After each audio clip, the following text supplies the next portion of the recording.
In this video, I'm going to show you how to create prompt chains using make.com.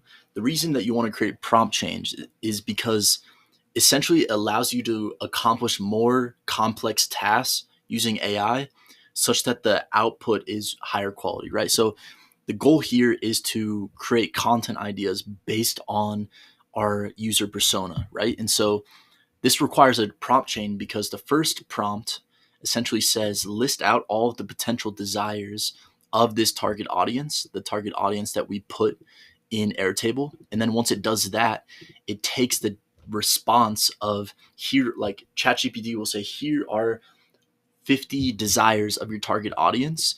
And then we go into Claude and we say, using the following desires of my target audience, create 5 content ideas for each desire. And then we take the output of the ChatGPT prompt and we put it into the input of the Claude prompt.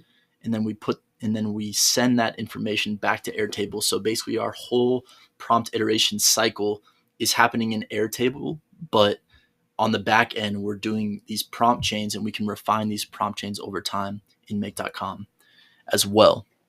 So the goal here is that AI can do things really well when you know exactly what you want it to do. If you want it to do a complex series of tasks, then you actually have to break up that task into multiple different prompts.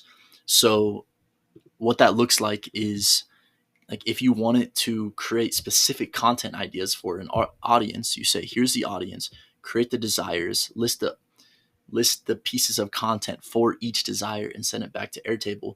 That's much more effective than trying to just go into ChatGPT here and be like, okay, based on this audience, find the desires, then create content for those desires, and then refine that content. And it's like you're giving it multiple steps, which needs to be broken up into multiple different prompts. And this is where you need something like make.com to actually achieve that chain prompting effect, because you're able to take the outputs of one into the inputs of another.